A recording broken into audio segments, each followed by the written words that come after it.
them some bread? Think they'll be offended if we start talking about goose liver or orange duck, something like that? I didn't mean that, honestly. Let's talk to the pet doctor so he can... Dr. Don's fresh back from China. Take it away. Well, hi. Hi, how are you? Doing fine. I got somebody here I really like. This is Ali Khan. Belongs to Lee Bishop. Well, I'm using this as a representative of an Oriental cat.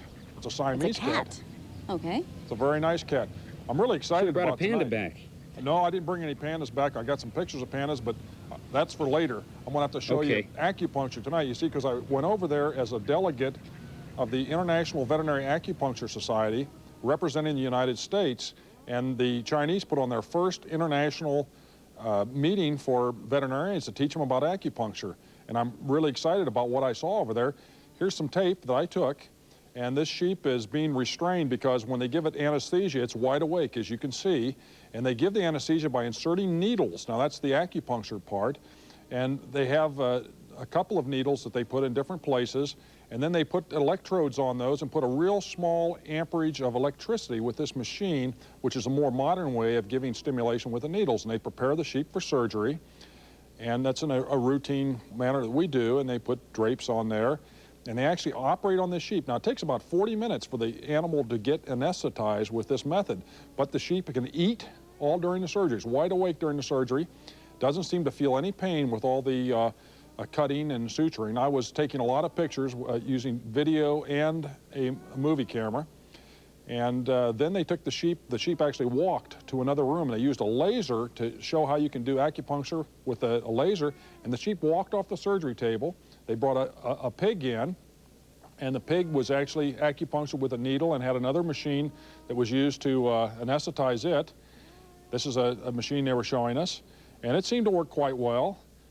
You can see the pig is pinched and not feeling anything there. And then they actually showed us it's called moxibustion. They actually take a special liniment put on the horse's leg who's lame, and they flame this liniment, this leg, they heat it with this special moxibustion flame, and that warms up the acupuncture points, and that actually causes it to heal.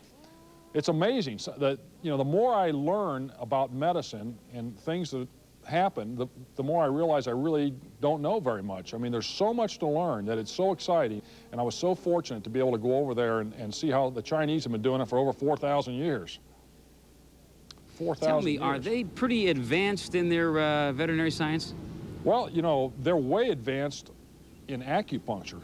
They don't do that much Western medicine. Their facilities, of course, are not as good as ours because they don't have the amount of money we have. But, you know, we've been around for, what, a couple hundred years, and they've been doing this successfully for over 4,000 years. And the way they could handle those needles and everything was fantastic. And I saw things I'd never seen before, and I'm learning about it, and hopefully I can learn things that will be useful to my patients over here. Well, we'll keep an eye on that. That does sound fascinating. I know you brought hours and hours worth of tape, so thanks so much for sharing that with us tonight. Stick around till 6 o'clock. I have something very important that I want to show you. I keep telling you not to leave your animals in the car, and I have a graphic example of why you shouldn't do that on the 6 o'clock news. All right. Real good. We'll look forward to that. Thank you. All right, Dr. Don, if they want to write you, where do they write? Well, they write Box 1010, WBNS-TV, Columbus, Ohio, 43216. And if you have comments or questions, please write. We'd love to hear from you. Thanks a lot. We'll see you next week. Thank you. Be back in a few moments with some closing thoughts about this part of the heart of Ohio down here in Zanesville.